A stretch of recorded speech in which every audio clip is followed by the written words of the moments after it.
Сәлем достар, сіздермен бірге мен Аям, және де мен бүгін сіздерге өте жақсы видеомен бөліскім келіп тұр. Яғни мен қалай монтаж жасаймын, және де бұл монтажды мен немен жасаймын, яғни мен оны CapCutпен жасаймын. Және де мен бүгін сіздерге өзімнің бір видеомды монтажда полный монтаж обзор көрсеткім келіп тұр. Және де сол монтажда қолданбаған неше түрлі функцияларын, анамынауын және обновленияларын көрсеткім келіп тұр. Ал енді сендер жайғасып отырыңыздар, дайынсыңдар ма? Ендеше бастайық. Ең алдымен достар, мен CapCutқа кіріп, видеолар таңдап алдым. Енді сендерге қазір көрсетемін. Осы жақта видеоның үстіне сурет қосу үшін, суреттің үстіне сурет. Міне добавить деп бас, мысалы, наложение, добавить и фотоны таңдайсыңдар. Енді мен артқы фон істеу үшін фонды деп басып, бір фонды таңдаймын. Міне осы фонды қойғым келіп тұр, және де галочканы басамын.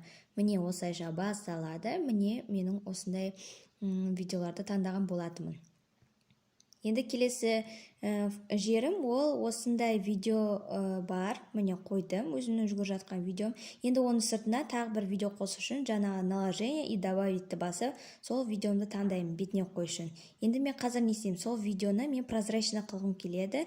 Сондықтан да мен қазір оны бірінші дұрыстап аламын, өзімнің видеомен біріктіре және қиятын жерін қиып дұрыстап аламын.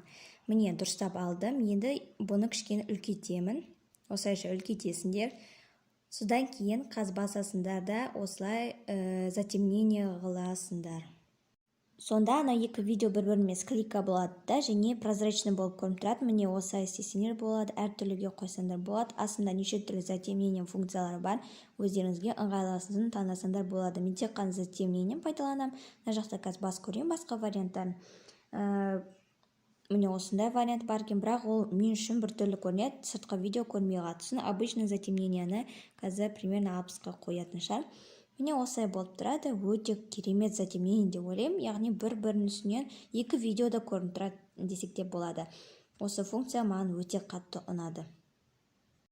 Келесі істейтін осы суреттерді қозғалтқызғым келеді, және де оны былай істейміз. Міне осылай басамыз, және де мына жақта комбо дегенді басамыз. Міндетті түрде қалай дұрыс шығу керектігін. Мына жақта әртүрлі нәрсе бар. Қазір басып, осылай қозғалып шығатын сияқты істесеңдер болады. Міне мына жақта өте түрлі варианттар бар. Домалақ болсын, кубик болсын, өте 3D анимациялар сияқты шығатын болады. Тоже өте күшті функция. Міне қарап алыңдар. Ол функциялар емес, мен қателеспін. Қазір стильні қылу үшін стиль дегенді басамыз. Міне стильді басамыз, және де мұнда 3D Zoom Pro деген бар, 3D увеличение әртүрлі бар. Қазір загрузка өтіп болсын, потом сендерге несін көрсететін боламын. Міне достар, сендерге сол жақ видео кішкене жақынырақ көтеріп жатқандай көрініп тұр. Өте күшті. Сондықтан да міндетті түрде қолданыңыздар. Енді оң жақ шеттегі плюсті басамызда, и қасындағы осындай CapCut'тың өзінің бір видеолар бар. Яғни видео басталғанда, видео басталайын деп жатқанда, немесе бір тағы зарядка қосылып жатқан деген секілді видеолар өте көп. Мини видеолар 3-4 секундтық, 11-14 секундтық дегенде. Мен осыны таңдағым келіп тұр, сондықтан добавить деп басамын. Енді келесі істейтініміз ол эффект қосқым келіп тұр. Эффект видеоды таңдап, мына жақта түрлі эффекттер бар. Любойын таңдасаңыздар болады. Мен осындай сияқтыны, типа осындай сияқтыны таңдағым келіп тұр. Ол үшін рамка деген жерлер бар. Міне рамка, яғни видеоның жан-жағында бір рамкалар орнатылғандай болады. Сондықтан да соны таңдағым келіп тұр. Қазір не таңдасам болады екен? Мұнда телевизордікіндей әртүрлі нәрсе бар. Осы мерцанияны таңдаймау деймін. И потом таңдайсыздар да осыны видеоға ұзартып қоясыздар. Қай жаққа дейін сіздерге керек, сол жаққа дейін істейсіңдер. Міне осындай, яғни мерцания болып тұрған сияқты болады. Өте күшті эффекттер бар мына жақта, барлығы тегін. Ешқандай CapCut'та осы про версия деген жоқ, яғни барлығы тегін, доступна. Осы CapCut меніңше ең жақсы приложение. Бұл реклама емес, бұл менің өзімнің жеке рекомендациям. Сондықтан да міне қарап үйреніп алыңыздар. Және де мен келесі видеодан келесі видеоға ауысатын істегім келіп тұр. Осындай істей салам. И міне былай сызықтарды басып, енді орын ауыстырамын дұрыстап. Міне осылай істеймін. Енді жылжып кеткен фотоларды дұрыстап қоя салам. Міне осылайша басталады. Енді достар, қазір мен осы суреттерге эффект, видео эффект істегім келіп тұр. Мына жақта астына түсіп, рамка дневник деген қойғым келіп тұр. Ол сол жақ шетіндегі суретке тұрады. Енді оң жақ шетіндегі суретті істегім келіп тұр. Так, текстура деген не? Ол өзінің бір арнайы не прозрачный болады деген секілді бір текстуралар бар екен. Бірақ мен текстураны осылай қоя саламын, наверное. Міне осылайша болады. Енді қазір мен стикерде басамын, және стикерді қазір мына жаққа оңға қарай істей берсеңдер, яғни солға қарай бұрып істей берсеңдер, мынандай рамканың суреті тұрады. Сол рамкадан енді қазір мен екінші оң жақ суретке рамка қойғым келіп тұр. Енді мына жақта көптеген рамкалар бар, өзіңіз даже фотомонтаж істесеңдер болады. Міне осы рамканы таңдаймын да, және де осылай дұрыстап орналастырып қоямын. Сол суретпен бірдей болу керек. Екі жақта да рамка болған қалаймын. Әпсе жай сурет, ол не прикольно, я? Келісесіңдер ма? Сондықтан да міне осылайша істеймін, орнатамын и және де галочка деп ары қарай басам. Главное түзу болу керек. Или астында тағы да бар ма екен, көрем. Жоқ, ыңғайлы жоқ екен. Міне осындай шықты. Өте күшті. Достар, қазір мен сендерге қалай скоростьті көбейту керектігін жайлы көрсететін боламын. Осылай видеоны танып, скорость және нормальная басып, осыны 100x-ке деген баратын скоросттарды өзгертсеңдер болады. Мен бұны не үшін көрсетіп жатырмын? Яғни маған скоростьті қалай дұрыс өзгерттің деген осындай сияқты сообщение келген болатын. Сондықтан да міне саған осы жауап. Енді достар, мен осылай плюсті басып, және де сурет таңдап осылай үлкейттім. Яғни мен суретке қазір текст деп жазамын, добавить текст, және де мына жаққа Glow Up Diaries деп жазам. Glow Up Diaries деген видеом уже менің каналымда бар, көрген шығарсыңдар деген ойдамын.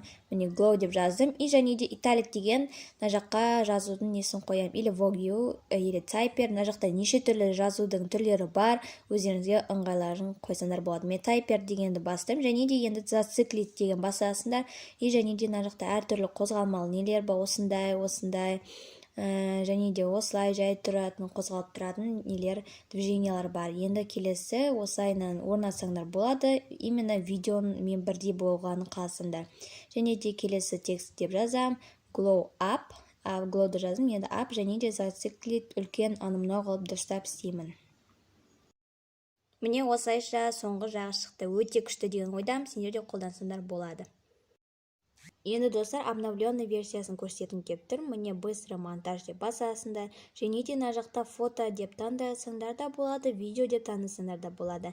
Мен фотомен істегім келіп тұр, сондықтан да мен бірнеше фотографияларды таңдайтын боламын суреттерді. Енді қазір қараңдар. Бұл өте обновленный версия шыққан. Міне өте күшті қысқаша монтаждар жасайды. Міне осылайша бар. Өздері жасап береді, сендер даже қиналмайсыңдар, просто біреуін таңдайсыңдар, ұнаған біреулерін, өзінің звугымен, анымнаумен бар, эффекттермен де бар, өте күшті обновление деп ойлаймын. Звугы ұнамаса, заменить звук деп басасыңдар да, және де добавить звуки деген разделение шығады. С устройства деп өздерінің музыкаларында таңдасаңдар болады, немесе мына жақта рекомендация деген бар, және де избранные, ол сендер избранные, яғни жұлдызша қойған мына жақта анау папкаға сақталып тұрады. Міне мына жақта өте күшті. Немесе осыны изменить деп басуларыңа болады. Видеоның егер ұнамаса солай істелінген. Изменить деп басасыңдар да, және мына жақта әртүрлі секундтары бар. Яғни қандай секунд болған қалайсыңдар, соны басыңдар болады. Және де мына жақта экспорт деп басып, өздеріңе ыңғайлы пиксельді таңдап, и сохранить етсеңдер болады. Міне мына жақта осындай бар. И және де қазір көрсетейін, міне редактировать черновик деп бассаңдар болады. Қазір ол загрузка нетіп, и өздері мынандай обычный капкатқа сол видеоны жібереді. И сон ыңғайлысын жасаласыңдар болады. Эффект қоссам дейсіңдер ма, алып тастасам дейсіңдер ма, соны істесеңдер болады екен.